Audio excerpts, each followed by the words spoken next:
নমস্কার। বাংলা সেরা গল্পে সবাইকে জানাই স্বাগত। শুরু করছি আজকের গল্প। আজ পড়ে শোনাব নারায়ণ ভট্টাচার্যের লেখা গল্প চোর। তাহলে শুরু করি। গল্পের নাম চোর। বিষ্ণু হাজরার ছেলে কেষ্ট হাজরাকে লোকে বোকারাম বলিয়া জানিত। বাপ বিষ্ণুচরণ যখন মারা যায় তখন কেষ্টধনের বয়স 18 বৎসর। মা যে কবে মারা গিয়াছিল তাহা সে জানে না। বাপকেই সে মা বাপ দুই বলিয়া জানিত এবং উভয়ের নিকট প্রাপ্য স্নেহযত্ন একজনের নিকটেই আদায় করিয়া লইত। মা বলিয়া কেহ না থাকিলে যে বিশেষ কোনো অসুবিধা ভোগ করিতে হয় এ ধারণাটা তাহার আদৌ ছিল না। বাপও অনেক কষ্টে মা মরা ছেলেটিকে মানুষ করিয়াছিল। পাঠশালায় দিয়া একটু লিখিতে পড়িতেও শিখাইয়াছিল। তারপর একটি লক্ষ্মীমন্ত বউ ঘরে আনিয়া ভাঙা সংসারে হাট পত্তন করিবার অভিপ্রায়ে মেয়ে খুঁজিতে লাগিল। অনেক খোঁজাখুঁজির পর পাড়ারই নকুর পালের মেয়ে সুবাসিনীকে পছন্দ হইল। মেয়েটি দেখিতে শুনিতে যেমন তেমনই শান্তশিষ্ট। নকুর পাল 200 টাকা পণ এবং 3 খান সোনার ও 5 খান রূপার গহনা চাহিয়া বসিল। অনেক দর কষাকষির পর পণের 25 টাকা কমিল। গহনা 8 খানাই বজায় রহিল। বিবাহ সম্বন্ধ পাকা হইয়া গেল। মাঘ মাসে বিবাহ। পৌষের শেষে বিষ্ণুচরণ গুড় নারিকেল দিয়া পৌষ পার্বণের তত্ত্ব করিল। সেই সঙ্গে রূপার 1 খানা জিনিস মল এবং সোনার মুড়কি মাদুলি দিল। কিন্তু রঘুনাথপুরে গুড় কিনতে গিয়া বিষ্ণুচরণ সেই যে জ্বর লইয়া আসিল সে জ্বর আর ছাড়িল না। 7 দিনের দিন ছেলের মুখের দিকে চাহিয়া কাঁদিতে কাঁদিতে বিষ্ণুচরণ পরলোক যাত্রা করিল। কেষ্ট বাপকে হারাইয়া সংসার শূন্য দেখিল। বাপের দাহকার্য শেষ করিয়া আসিয়া সেই যে শুইল 3 দিন 3 রাত্রি আর উঠিল না। শেষে 5 জনের উপদেশে ও সান্ত্বনায় উঠিয়া পিতার পারলৌকিক সদ্গতির ব্যবস্থায় মনোনিবেশ করিল। পুরোহিত আসিয়া উপদেশ দিলেন, বাপু, বিষ্ণুচরণ একটা লোকের মতো লোক। ছেলে রেখে গিয়ে সে পরলোকে হাহা করে বেড়াবে, সেটা কি ভালো দেখায়? আহা বেচারা তোমার মুখ চেয়েই আর বিয়ে পর্যন্ত করলে না। বাবা পরলোকে হাহা করিয়া বেড়াইবেন? যিনি বুকের রক্ত দিয়া তাহাকে 18 বৎসরের করিয়া গিয়াছেন, ছেলের জন্য সকল কষ্ট সব দুঃখ মাথা পাড়িয়া লইয়াছেন, সেই স্নেহময় পিতা ইহলোকের পরপারে গিয়াও একটু শান্তি পাইবেন না? কেষ্টধনের বুকটা যেন ফাটিয়া যাইতে লাগিল। কাঁদিতে কাঁদিতে পুরোহিতকে জিজ্ঞাসা করিল, বলুন, কি করলে পরলোকে বাবা সুখে থাকেন? পুরোহিত বৃষৎসর্গ করিতে উপদেশ দিলেন, কিন্তু 5 জন বলিল, সে অনেক টাকার ফের, তার চেয়ে তিলকাঞ্চন শ্রাদ্ধ আর একটি ভালো রকম ষোড়শ করুক। 5 জনের কথাই স্থির হইল। তখন স্বজাতিরা বলিল, কেষ্টধন বাপকে তো ফিরে পাবে না, এখন 5 কুটুম্বের পায়ের ধুলো নিয়ে তাকে উদ্ধার করে দাও। কুটুম্ব নারায়ণ। বিষ্ণুচরণ ছেলের বিবাহের জন্য কতক টাকা সঞ্চয় করিয়াছিল, কতক এহাত ওহাত করিয়া জমাইয়াছিল। কেষ্টধন বাক্স খুলিয়া দেখিল 210 টাকা মজুদ আছে। সুতরাং সে পিতার স্বর্গ কামনায় 5 জনের উপদেশ মতো কাজ করিতে ইতস্তত করিল না। সে যথাবিধি পিতার শ্রাদ্ধকার্য সম্পন্ন করিল। ব্রাহ্মণ ও কুটুম্বগণ পাকা ফলারে পরিতৃপ্ত হইয়া সুদীর্ঘ উদ্গারের সহিত কেষ্টধনের পিতৃভক্তি ও তদীয় পিতার স্বর্গলাভের অবশ্যম্ভাবিতা নির্দেশ করিতে করিতে যখন প্রস্থান করিলেন, তখন কেষ্টধন বাক্স খুলিয়া দেখিল তাহাতে আর 5 টাকা 7 আনা মাত্র মজুত আছে। ভাবি শ্বশুর নকুরপালকেই মাথা হইয়া দাঁড়াইতে হইয়াছিল। কার্যে শেষে তিনি হিসাব নিকাশ বুঝাইয়া দিয়া পথে বুক ফুলাইয়া বলিলেন, আমি বলেই 200 টাকায় কাজ সেরেছি, আর কেউ হলে 300 টাকার 1 পয়সা কমে এ ব্যাপার সম্পন্ন হতো না, তার অন্তত 50টা টাকা নিজের পকেটে ফেলিত। কেষ্টধন ভাবি শ্বশুরের নিকট কৃতজ্ঞতা প্রকাশ করিল, কিন্তু শ্রাদ্ধান্তে কেষ্টধন একটু ব্যতিব্যস্ত হইয়া পড়িল। বামুন পিসি আসিয়া বলিলেন, বাবা কেষ্টধন, তোমার বিয়ের তরে বিষ্টু দাদা আমার কাছ থেকে শুধু হাতে 10 গন্ডা টাকা এনেছিল। বিষ্টু দাদাকে তো অবিশ্বাস ছিল না, এমন কতবার নিয়েছে দিয়েছে। তা বাবা, এই অনাথা বামুনের মেয়ের টাকাগুলির কি হবে? আমার অনেক কষ্টের টাকা। কেষ্টধন বলিল, না বামুন পিসি, আমি যেমন করে পারি তোমার টাকা ফেলে দেব। বামুন পিসি সহর্ষে বলিলেন, তাই তো বলি, কেষ্টধন কি তেমন ছেলে? বাপের কাজে আজলা ভরা টাকা খরচ করলে আর বাপকে কি ঋণ পাপে জড়িয়ে রাখবে? শুধু বামুন পিসি নয়, ক্রমে ঘোষ গিন্নি, গয়লা বউ, রামু শেকরার মা প্রভৃতি একে একে আসিয়া কেহ 5 গন্ডা, কেহ 8 গন্ডা, কেহ 11.5 গন্ডা টাকার তাগাদা আরম্ভ করিল। কেষ্টধন হিসাব করিয়া দেখিল মোট ঋণের পরিমাণ প্রায় 150 টাকা। এত টাকা যে কি উপায়ে পরিশোধ করিবে তাহা ভাবিয়া পাইল না। ভাবি শ্বশুরকে পরামর্শ জিজ্ঞাসা করিল। শ্বশুর পরামর্শ দিলেন, যখন লেখাপড়া কিছু নাই তখন ওসব দেনা দেনাই নয়। এখন ধানগুলো বেচে জমি জমাগুলো বাঁধা ছাঁধা দিয়ে বিয়েটা করে ফেলো। আমি তো আর 2 বছর মেয়ে রাখতে পারবো না। কেষ্টধন ধান বেচিল, 3 বিঘা জমি ছিল, 100 টাকায় বাঁধা দিল। কিন্তু সে টাকায় সে বিবাহ করিল না, পিতাকে ঋণমুক্ত করিয়া দিল। নকুরপাল রাগে আগুন হইয়া উঠিলেন। তিনি কেষ্টধনকে ডাকিয়া বলিলেন, হয় বাপের বাৎসরিক দিয়ে বৈশাখ মাসের ভিতর বিয়ে করো, নয় 5 জনের কাছে জবাব দাও, আমি দোসরা চেষ্টা দেখি। কেষ্টধন দেখিল জবাব দেওয়া ছাড়া অন্য উপায় নেই। 200 টাকা সংগ্রহ করা তাহার পক্ষে অসম্ভব। বাঁধা রাখিয়া ধার করিবার মতো কোনো সম্পত্তি নাই।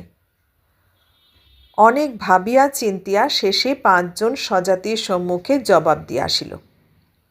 পাল মহাশয় পাকা দেখার সময় পণ বাবদ 40 টাকা অগ্রিম লইয়াছিলেন। তিনি বলিলেন, টাকা আমি খরচ করে ফেলেছি, অন্যত্র পণের টাকা পেলে ফেলে দেব। কেষ্টধন তাহাতেই সম্মত হইল। গহনা 2 খানের কথার উত্থাপনা আর হইল না।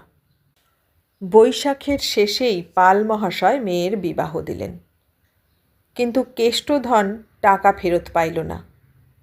সে কোনো উচ্চবাচ্যও করিল না, শুধু বিবাহের রাত্রে নিমন্ত্রণ খাইয়া আসিল। কেষ্টধনকে অতঃপর উদরান্নের চেষ্টায় প্রবৃত্ত হইতে হইল। অনেক ঘুরিয়া ফিরিয়া শেষে বাজারে বৃন্দাবন লাহার গোলদারি দোকানে 8 টাকা মাহিনায় বেচা কেনার চাকরি পাইল। চাকরি কিন্তু বেশি দিন টিকিল না। লাহা মহাশয় যেদিন খরিদ্দার বিশেষে 2 প্রকার বাটখারার ব্যবহারের জন্য তাহাকে উপদেশ দিল, তখন 17 দিনের মাহিনা চুকাইয়া লইয়া চলিয়া আসিল। লোকে, বিশেষত পাল মহাশয়, তাহার নির্বুদ্ধিতার উল্লেখ করিয়া দুঃখ প্রকাশ করিতে লাগিলেন এবং এরূপ বোকারামের হস্তে কন্যা সম্প্রদান না করিয়া যে বুদ্ধিমানের কার্য করিয়াছেন, ইহাই জ্ঞাপন করিয়া যথেষ্ট আত্মপ্রসাদ অনুভব করিলেন। অনেকে কেষ্টধনকে পুনরায় চাকরির চেষ্টা করিতে পরামর্শ দিল। কেষ্টধনের কিন্তু আর চাকরি করিতে প্রবৃত্তি ছিল না। ঘরে একটা গাই ছিল। গাইটা বেচিয়া সেই টাকায় মালা, ঘুনসি, চুড়ি, চিরুনি কিনিয়া মণিহারি জিনিসের ফেরি করিতে আরম্ভ করিল। কেষ্টধন সকালে উঠিয়া ঘরে চাবি দিয়া ফেরি করিতে বাহির হইত।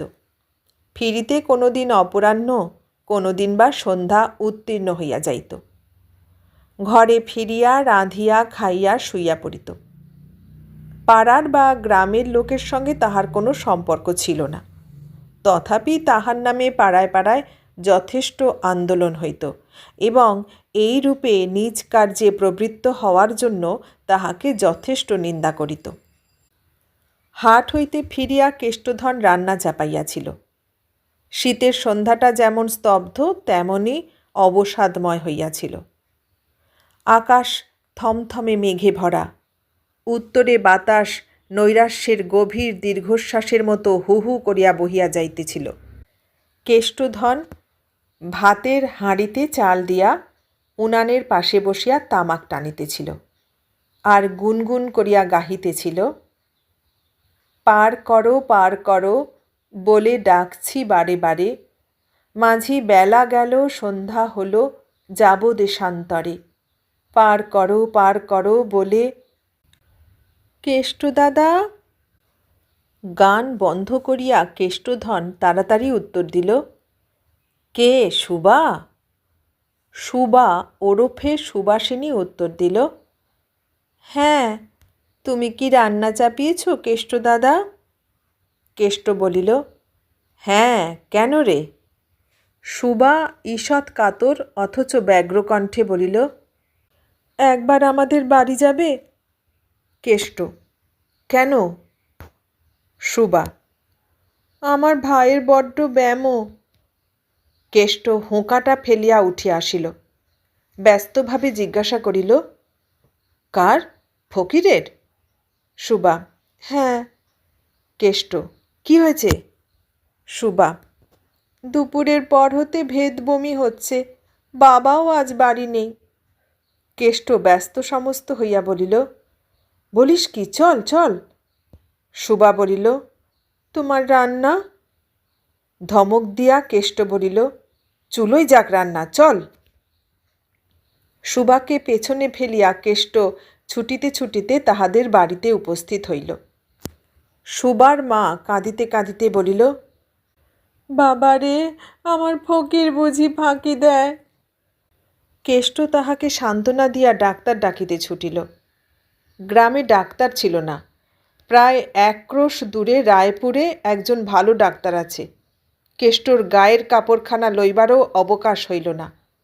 কোঁচার খুঁট গায়ে দিয়াই অন্ধকার মাঠের উপর দিয়া ছুটিয়া চলিল।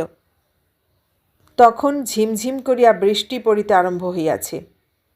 কেষ্ট সেই বৃষ্টিতে ভিজিয়া কাঁপিতে কাঁপিতে ডাক্তারের বাড়িতে পৌঁছিল।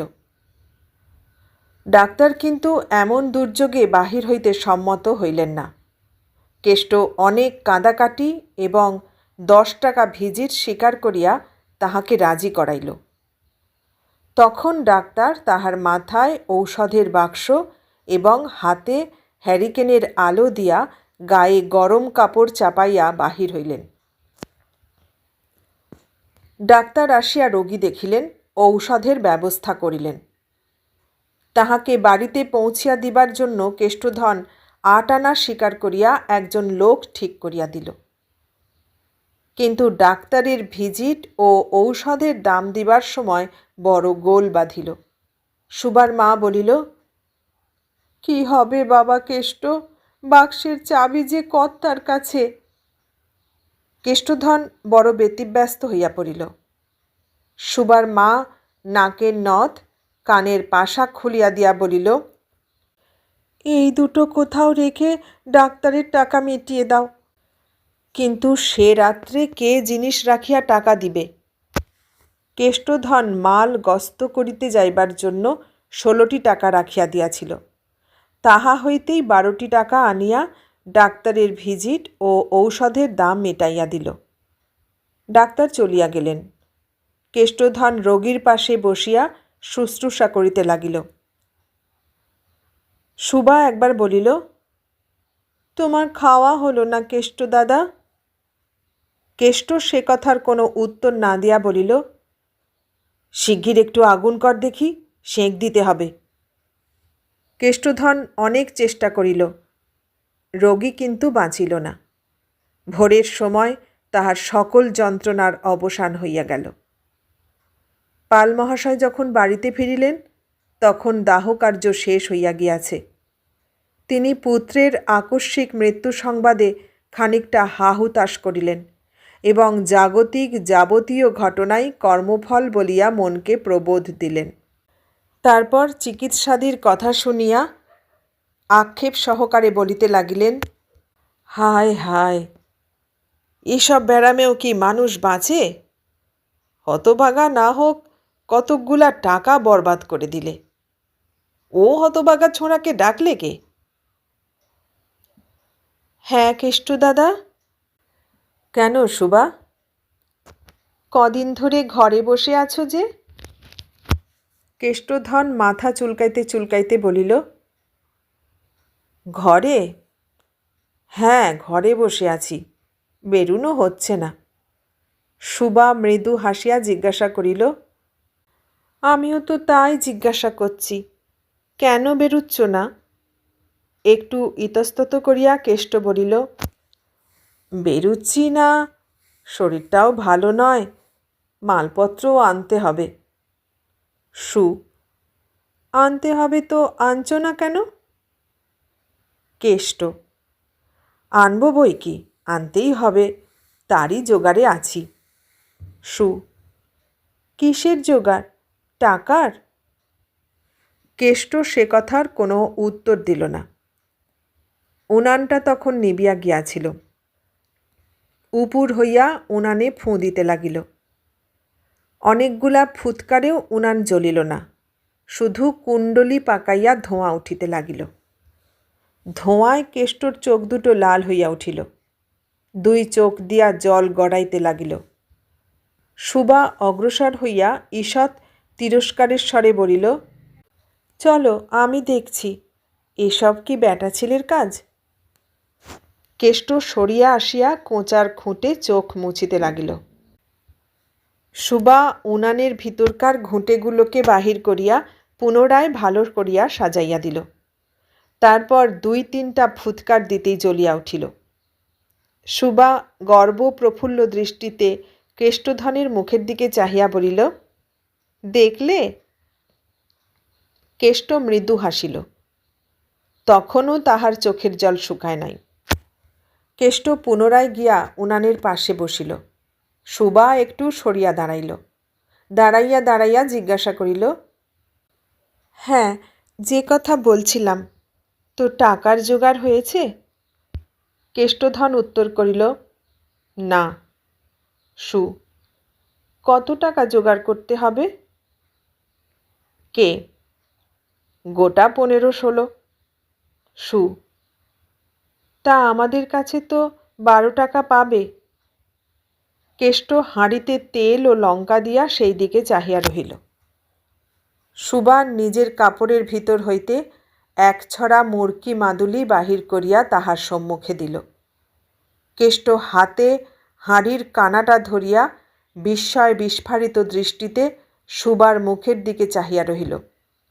সুবা বলিল, ও কি, হাঁড়ির তেলটা যে জ্বলে শেষ, ওতে কি দেবে দাও না। কেষ্ট তাড়াতাড়ি আলু বেগুনগুলা তাহাতে ফেলিয়া দিল। সুবা বলিল, ও মা, বেগুনগুলো এখন দিলে কেন? ওগুলো যে সিদ্ধ হবে না। কেষ্ট নিরুত্তরে খুন্তি দিয়া সেগুলা নাড়িতে চাড়িতে লাগিল। সুবা বলিল, তুমি বুঝি এই রকম করে রেঁধে খাও কেষ্ট দাদা?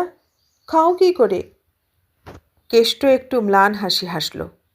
সুবা তখন মুরকি মাদুলির দিকে অঙ্গুলি নির্দেশ করিয়া বলিল, এইটা বাঁধা দিয়ে বা বেচে টাকার জোগাড় করো। কেষ্ট বিস্মিত কণ্ঠে বলিল, এটা বেচে? কেন সুবা? সুবা বলিল, কেন কি, এটা তো তোমাদেরই। কেন দিয়েছিলে মনে পড়ে না? মনে খুবই ছিল। আজ আবার সে কথাটা নূতন করিয়া মনে হওয়ায় একটা গভীর দীর্ঘ নিঃশ্বাস বুকের কাছে ঠেলিয়া উঠিল। কেষ্ট সেটাকে বুকে চাপিয়া রাখিয়া হাত ধুইল এবং মাদুলি ছড়াটা লইয়া সুবার পায়ের কাছে রাখিয়া দিল। সুবা জিজ্ঞাসা করিল, কি কেষ্ট দাদা? কেষ্ট মুখ নিচু করিয়া বলিল, তুই নিয়ে যা সুবা। সুবা তীব্র দৃষ্টিতে তাহার মুখের দিকে চাহিয়া বলিল, তুমি নেবে না? কেষ্ট বলিল, ও তোকে দেওয়া হয়েছে।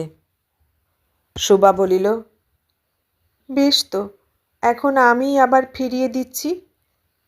কেষ্ট বলিল, ছি। কেষ্ট হাঁড়িতে বাটনা গুলিয়া ঢালিয়া দিল। সুবা কিয়ৎক্ষণ গম্ভীরভাবে দাঁড়াইয়া রহিল।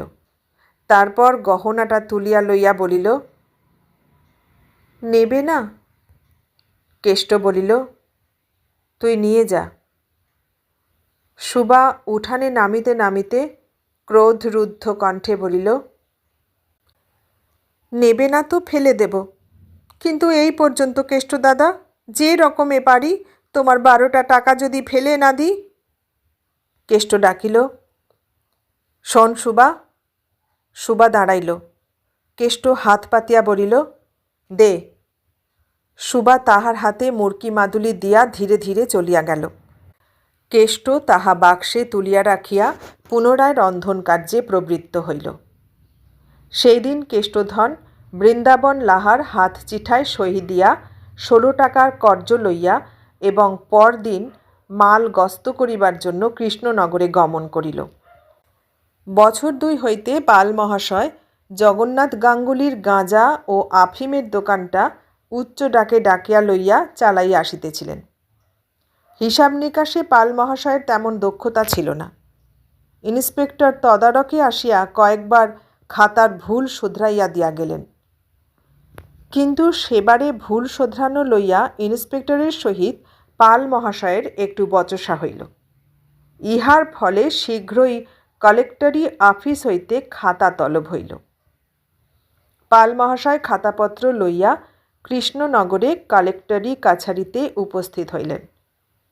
কালেক্টর সাহেব খাতায় কাটকুট দেখিয়া তাহার 20 টাকা অর্থদণ্ডের হুকুম দিলেন। টাকাটা সেই দিনই জমা দিতে হইবে, নতুবা হাজতবাস অনিবার্য। পাল মহাশয় টাকা সংগ্রহের জন্য ছুটাছুটি করিতে লাগিলেন। পাল মহাশয় টাকার জন্য যখন উদ্ভ্রান্তভাবে ছুটিয়া বেড়াইতেছিলেন, তখন সহসা একটা দোকান হইতে কেষ্ট তাহাকে ডাকিল। কেষ্টকে দেখিয়া তিনি হাঁপাইতে হাঁপাইতে বলিলেন, কে? কেষ্টধন? এখানে কেন বাবা? কেষ্ট বলিল, মাল কিনতে এসেছি। পাল মহাশয় অকুলে কুল দেখিতে পাইলেন। তিনি ব্যস্তভাবে জিজ্ঞাসা করিলেন, মাল কেনা হয়েছে কি? কেষ্ট বলিল, না, এই দেখাশোনা হচ্ছে। পাল মহাশয় সহর্ষে বলিলেন, তা বেশ হয়েছে, আজ আর মাল কিনে কাজ নেই বাবা, টাকা কটা আমায় দাও, আমি বাড়ি পৌঁছেই টাকা দেব, কাল তখন মাল নিয়ে যাবে। কেষ্ট একটু আশ্চর্যান্বিত হইল। পাল মহাশয় তখন তাহাকে আপনার বিপদের কথা জানাইলেন এবং অকুলের কাণ্ডারি ভগবানই এ সময়ে তাহাকে এখানে পাঠাইয়াছেন ইহাও উত্তম রূপে বুঝাইয়া দিলেন। কেষ্ট কিন্তু পাল মহাশয়কে কতকটা চিনিয়াছিল, সুতরাং সে একটু ইতস্তত করিতে লাগিল। তখন পাল মহাশয় তাহার হাত দুইটা জড়াইয়া ধরিয়া কাঁদিতে কাঁদিতে বলিলেন, বাবা কেষ্টধন, আমাকে রক্ষা কর বাবা, আমার মান ইজ্জত সব যায়। আমি বাড়ি পৌঁছে ঘরের ঘটি বাটি বেচেও যদি তোর টাকা ফেলে না দিই, তবে আমি মুচির সন্তান। কেষ্ট পেটের কাপড় হইতে একখানা 10 টাকার নোট এবং 8টি টাকা খুলিয়া পাল মহাশয়ের হাতে দিল। পাল মহাশয় তাহাকে ধন্যবাদ দিবার অবসর পাইলেন না। টাকা লইয়া ঊর্ধ্বশ্বাসে কাছারির দিকে ছুটিলেন। কেষ্ট 1 পয়সার মুড়ি কিনিয়া জল খাইয়া ঘরে ফিরিল। পরদিন কেষ্ট টাকাটা চাহিতে গেলে পাল মহাশয় বলিলেন, এই সারাটা দিন তোমার টাকার চেষ্টাতেই ঘুরে বেড়াচ্ছি বাবা, তা কোথাও কিছু হলো না। লোকে চিতহস্ত করলে সহজে কি উপুর হাত করতে চায়? কালের দোষ। গনসা মাঝি সোমবার দেবে বলেছে, পাওয়া গেলেই তোমাকে দিয়ে আসবো, তাগাদা করতে হবে না। তারপর তিনি গৃহিণীর দিকে চাহিয়া বলিলেন, আহা, বড় ভালো ছেলে। সেদিন আমার বিপদের কথা শুনে তাড়াতাড়ি টাকা বার করে দিলে। বললে, তা পাল মশায়, আপনার বিপদ যা, আমার বিপদও তা।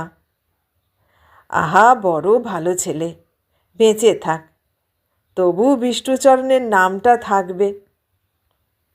পাল মহাশয় একটা গভীর দীর্ঘ নিঃশ্বাস ত্যাগ করিয়া বলিতে লাগিলেন, কপাল, তা নইলে আজ কি কেষ্ট আমাদের পর হয়ে থাকতো? মেয়েটারও বরাত, কোথায় আজ সুখে ঘরকন্যা করবে, তা নয় বিধবা হয়ে আমার ঘাড়ে এসে পড়ল। সশব্দে আর একটা নিঃশ্বাস ত্যাগ করিয়া পাল মহাশয় গামছার খুঁটে শুষ্ক চক্ষুটা একবার মুছিলেন। কেষ্ট আপ্যায়িত ও হতভম্ব হইয়া ঘরে ফিরিয়া গেল। যথেষ্ট আপ্যায়িত হইলেও কেষ্ট বুঝিল পাল মহাশয়ের নির্দিষ্ট সোমবার ২-৪ মাসেও আসিবে কিনা সন্দেহ। এদিকে ঘরে মাল নাই, ব্যবসা বন্ধ। অনেক ভাবিয়া চিন্তিয়া কেষ্ট শেষে বাক্স হইতে মুরকি মাদুলি ছড়াটি বাহির করিল এবং তাহা চৈতন্য পোদ্দারের দোকানে ১৫ টাকায় বাঁধা দিয়া মাল গস্ত করিতে গেল। মাল গস্ত করিয়া কেষ্ট যখন ফিরিল তখন সন্ধ্যা হইয়াছে। অন্ধকার দাবার উপর মোটটা নামাইয়া কেষ্ট সবেমাত্র ঘরের চাবি খুলিতেছে, এমন সময় চৈতন্য পোদ্দার লাঠি ধরিয়া উঠানে আসিয়া দাঁড়াইল। উচ্চ কণ্ঠে ডাকিল, কেষ্ট, কেষ্ট বাড়িতে? কেষ্ট চাবি ঘুরাইতে ঘুরাইতে মুখ ফিরাইয়া উত্তর দিল, কে, পোদ্দার মশাই? পোদ্দার রুক্ষ স্বরে বলিল, হ্যাঁ, আজ সমস্ত দিনে তোমার বাড়ি ৩ বার এসেছি। বাপু, আমাদের বিশ্বাস নিয়ে কাজ কারবার। তুমি বিষ্ণুচরণের ছেলে, কিন্তু তোমার এই কাজ? কেষ্ট আশ্চর্যান্বিত হইয়া বলিল, কেন পোদ্দার মশাই, আমি কি করেছি? পোদ্দার চড়া গলায় বলিল, কি করেছ? চুরি, জোচ্চুরি, দমবাজি, যা কিছু সবই করেছ। বাপু, দমবাজির কি আর জায়গা পেলে না? আমার কাছে চোরাই মাল বাঁধা রাখতে গিয়েছ? কেষ্ট সবিস্ময় বলিয়া উঠিল, চোরাই মাল? পোদ্দার বলিল, আস্ত চোরাই মাল। বলি, মুরকি মাদুলিটি কার? এতক্ষণ যে আমার হাতে দড়ি পড়ত, শুধু পাল মহাশয় ভালো লোক বলেই আমাকে রিয়াত করেছেন। এখন পুলিশ ডেকে যদি তোমাকে ধরিয়ে দেওয়া যায়, তা হইলে কি হয় বলো দেখি? কেষ্ট ভীতস্তম্ভিতভাবে দাঁড়াইয়া রহিল। এমন সময় পাল মহাশয় এবং গ্রামের পঞ্চায়েত তমিজউদ্দিন মুন্সি বাড়িতে ঢুকলেন। পোদ্দার বলিল, এই যে পাল মশায়, এই নিন আপনার আসামি, এখন আমাকে রেহাই দিন। মুন্সি সাহেব কেষ্টর দিকে চাহিয়া তর্জন করিয়া বলিলেন, হ্যাঁ হে কেষ্ট, ভদ্রলোকের ছেলে তুমি, তোমার এই কাজ? কেষ্ট নীরব নিষ্পন্দ। মুন্সি সাহেব জিজ্ঞাসা করিলেন, এই গয়না তুমি পোদ্দারের দোকানে বাঁধা দিয়েছ? কেষ্ট উত্তর দিল, হ্যাঁ। মুন্সি সাহেব, এ কার গয়না, তোমার? কেষ্ট, না। মুন্সি, তুমি পেলে কোথায়? কেষ্ট নিরুত্তর। মুন্সি সাহেব আরও ২-৩ বার প্রশ্ন করিলেন, কিন্তু কোনো উত্তর পাইলেন না। তখন তিনি তাহাকে পুলিশে দিবার ভয় দেখাইলেন। পাল মহাশয় মাঝ হইতে বলিলেন, যেতে দিন মুন্সি সাহেব, পাবে আর কোথায়? চুরি করেছে, সেটা কি আর নিজের মুখে বলতে পারে? যাক, এবারকার মতো ছেড়ে দিন, ছোঁড়াটা জন্মের মতো দাগি হয়ে যাবে। মুন্সি সাহেব তাহার অনুরোধ রক্ষা করিলেন। তখন পাল মহাশয় কেষ্টকে তিরস্কার করিয়া বলিল, হ্যাঁ হে কেষ্ট, তোমার এমন স্বভাব হলো কেন? ভালো ছেলে বলে ঘরে দৌড়ে যেতে দিই। ছি ছি, তোমার এই কাজ। কেষ্ট কোনো উত্তর দিল না, একটুও নড়িল না, শক্ত কাঠের মতো হইয়া দাঁড়াইয়া রহিল। পোদ্দার বলিল, আপনার জিনিস তো আপনি পেলেন, এখন আমার টাকা? পাল মহাশয় সদম্ভে বলিলেন, আপনার টাকা যাবে কোথায়? ওর ঘর ভিটে বেচে আদায় করে দেব। ছোঁড়া দেশশুদ্ধ লোকের কাছে ধার করেছে, বুঝলেন মুন্সি সাহেব? লাহাদের দোকানে কত টাকা আর কার কার আছে? মুন্সি সাহেব বলিলেন, অভাবে স্বভাব নষ্ট। কিন্তু পালমশায়, বাড়দিগর এমনতর হলে আমি ছেড়ে দেব না, তা বলে রাখছি। খানিক পরে সুবা আসিয়া মৃদু কণ্ঠে ডাকিল, কেষ্ট দাদা। কেষ্ট তখন ঘরে আলো জ্বালিয়া তামাক সাজিয়া কলিকায় ফুঁ দিতেছে। সে চমকিত হইয়া উত্তর দিল, কে, সুবা? সুবা বলিল, হ্যাঁ আমি। তুমি শেষে চোর হলে? কেষ্ট সহাস্যে উত্তর দিল, হলাম বা। সুবা বলিল, আমার নাম করলে না কেন? কেষ্ট বলিল, মনে ছিল না। সু, তোমার তো আচ্ছা মন দেখছি। কেষ্ট, আচ্ছা বলে আচ্ছা, বহুত আচ্ছা। এখন তুই ঘরে যা দেখি। সু, কেন? কেষ্ট, একবার তো চুরির ফ্যাসাদে ফেলেছিলি, আবার কি ডাকাতির মামলায় পড়ব? রাত হয়েছে, ঘরে যা। সুবা কথাটার মর্ম বুঝিল, বুঝিয়া ধীরে ধীরে চলিয়া গেল। যাইতে যাইতে শুনিল, কেষ্ট আপন মনে গাহিতেছে, পার করো বলে ডাকছি বারে বারে, মাঝি বেলা গেল সন্ধ্যা হলো, যাব দেশান্তরে। এতক্ষণ শুনলেন নারায়ণ ভট্টাচার্যের লেখা গল্প চোর। কেমন লাগলো গল্পটা? ভালো লাগলে লাইক, কমেন্ট, শেয়ার করবেন। আর নতুন বন্ধু হলে সাবস্ক্রাইব করার অনুরোধ রইল। সবাইকে অনেক ধন্যবাদ জানিয়ে আজ এখানে শেষ করলাম।